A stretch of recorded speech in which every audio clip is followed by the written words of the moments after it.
Pilpres kali ini emang udah kacau sih dari awal. Kalau kita telusuri lebih dalam lagi nih ya, yang gue tangkap ini adalah bentuk kepanikan luar biasa dari penguasa. Mereka kan emang harus tegak lurus sama atasan.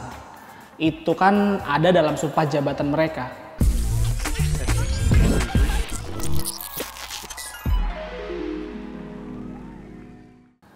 Belakangan ini banyak kejadian-kejadian politik yang menurut gue udah masuk dalam kategori parah ya. Yang lagi hit sekarang soal video deklarasi ASN yang kelihatannya dibuat dalam waktu bersamaan. Mereka kompak menyatakan tegak lurus sama Pak Jokowi. Oke, sebelum lanjut lu simak dulu nih beberapa videonya ya. Terima kasih Pak Jokowi. Kami pemerintah Desa Kumain, Kecamatan Pamukan, Kabupaten Rembang, tegak lurus kepada Pak Jokowi. Terima kasih Pak Jokowi. Kami Kades dan perangkat Desa Kenomo, Kecamatan Segan, Kabupaten Rembang, tegak lurus pada Bapak Jokowi. Matur nuwun. Pak Jokowi, kami Kepala Desa beserta perangkat Desa Langgar, Kecamatan Suke, Kabupaten Rembang, tegak lurus kepada Pak Jokowi. Kami Kades dan perangkat Desa Kabupaten Rembang, Jawa Tengah, tegak lurus kepada Pak Jokowi. Matur nuwun. Nah gimana menurut lu semua? Penting nggak sih ASN itu bikin video kayak gitu? Nggak usah bikin video kayak gitu kan, harusnya ya mereka harus tegak lurus sama Pak Jokowi. Maksudnya Pak Jokowi sebagai presiden loh ya. Mereka kan emang harus tegak lurus sama atasan. Itu kan ada dalam sumpah jabatan mereka. Terus maksudnya bikin video kayak gini tuh apa? Kalau gue sih ngelihatnya mereka bikin begini untuk urusan politik. Artinya mungkin mereka akan mendukung sikap politik Pak Jokowi yang udah dianggap mendukung Prabowo Gibran. Bisa jadi ini sebuah pertanda kalau mereka ingin menyampaikan, Pak Jokowi tenang aja, kalau 02 yang melanggar kami akan pura-pura budek, tuli, tutup mata semuanya.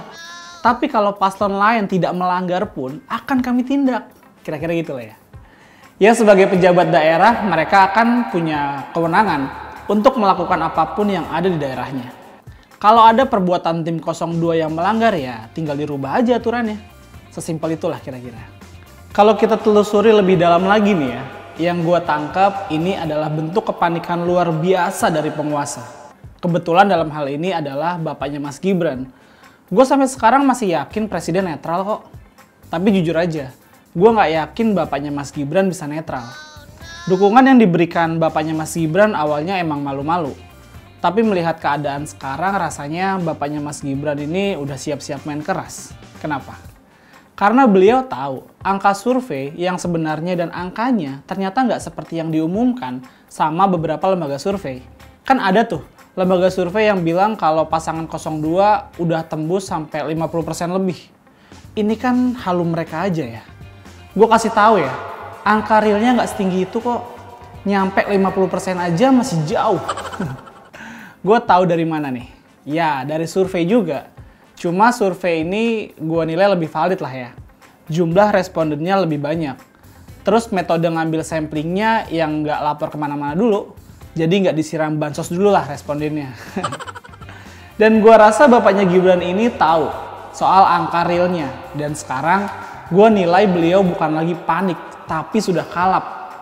Beberapa langkah yang sepertinya menabrak aturan dan etika yang gue dengar sudah dipersiapkan. Gak sampai detik ini gue masih berharap apa yang gue dengar ini salah ya. Kalaupun benar suasana kebatinannya ya lagi kalap aja. Kayak sekarang ini nih. Ya semoga aja jadi lebih tenang dan bisa berpikir jernih ya. Tapi ada yang seru dan gue tunggu-tunggu nih bos. Katanya bapaknya Mas Gibran mau ikutan live sosmed ya. Wah mantep tuh kalau itu sampai kejadian. Gue penasaran apa isi komen-komennya. Terus juga katanya mau berkantor di Jawa Tengah selama 5 hari. Karena sepertinya beliau udah tahu nih, susahnya tim 02 tembus Jawa Tengah. Apalagi kemarin Mas Ganjar barusan keliling Jawa Tengah selama beberapa hari. Oke lah, balik ke video ASN tadi. Karena kalap mungkin gue menduga nih, kalau video yang dibuat oleh para ASN itu atas dasar atasannya.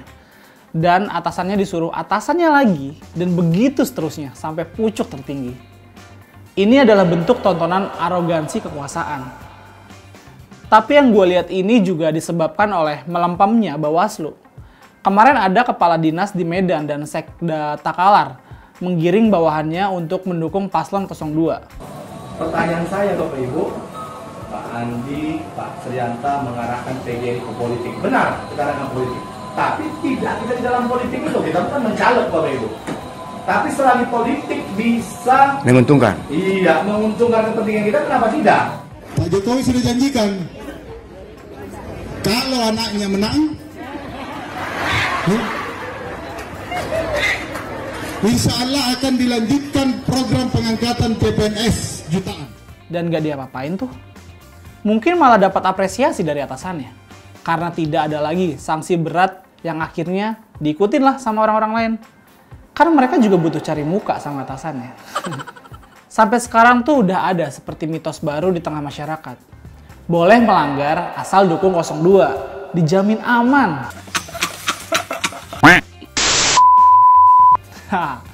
Kira-kira seperti itulah. Mitos ini nggak bisa disalahin juga. Karena mulai dari kemarin, urusan knalpot brong sampai urusan ASN ini faktanya memang kalau dukung 02 aman-aman aja. Mau ngapain juga. Pakai knalpot brong asal dukung 02 aman. Coba lo dukung paslon lain, bisa digebukin oknum aparat lo. Begitu juga ASN nih. Kalau sampai ada dukung paslon lain ya bisa bermasalah. Pilpres kali ini emang udah kacau sih dari awal. Dimulai dari urusan MK sampai sekarang. Banyak banget yang bikin kita tuh meragukan kenetralan para penguasa.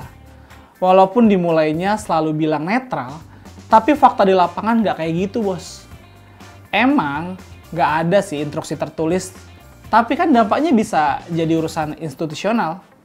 Misalnya, kalau nggak mau dukung akan dimutasi atau didemo dengan alasan yang mengada-ada. Ya begitulah kira-kira. Dan ingat filosofi kantor ya. Atasan nggak pernah salah. Kalau atasan salah, ingat lagi kalimat sebelumnya. Bukan cuma itu aja bos. Ada nih orang yang gue kenal baik dan gue nilai wanita smart lah. Setelah mendukung Prabowo Gibran mendadak jadi tukang fitnah. Nggak tanggung-tanggung bos, dia langsung fitnah Pak Mahfud MD. Dia adalah Chairil Tanzil. Setahu gue dia caleg PSI dan anggota tim kampanye 02. Kemarin pada suatu wawancara, dia dengan percaya diri bilang kalau Pak Mahfud itu keliling buat pemakzulan Jokowi. Kira-kira begitulah. Lo simak aja nih videonya. Kami melihat saat ini Pak Mahfud sedang berusaha menjalankan itu. Pemakzulan pada Pak Jokowi. Udah lihat kan? Padahal Pak Mahfud sudah menegaskan loh, kalau soal pemakzulan itu bukan ranahnya Menko Polhukam. Sampai akhirnya, Mas Ciko Hakim bantah pernyataan dia. Nih videonya. Saya rasa nggak pas kalau dikatakan Pak Mahfud ingin melakukan pemakzulan. Itu kan yang disampaikan oleh Chairil ya. Kalau saya dan Chairil nggak menyangka nih. Pak Mahfud sama sekali tidak ingin melakukan pemakzulan. Itu sesuatu hal yang berbahaya untuk disampaikan, apalagi di publik. Gimana? Artinya Pak Mahfud nggak ikut-ikutan soal pemakzulan itu kan? Hade, lo yang brief siapa sih, Ril? Penasaran gue. Jadi emang udah pada kalap aja nih kayaknya sebelah. Tapi jujur aja ya, yang begini-gini nggak bikin gue sama teman-teman gue ciut kok. 2014 para senior-senior gue udah membuktikan kalau kekuatan militansi itu jauh lebih kuat daripada kekuatan materi. Sekarang di 2024 ini, kita buktikan lagi rumus itu masih berlaku. Oke guys, Satset Tastes menangin Mas Ganjar dan Prof Mahfud MD untuk jadi presiden dan wakil presiden rakyat di tahun 2024 ini. Sekian dari gue Iwan Chan, sampai jumpa di Cantok berikutnya. Bye!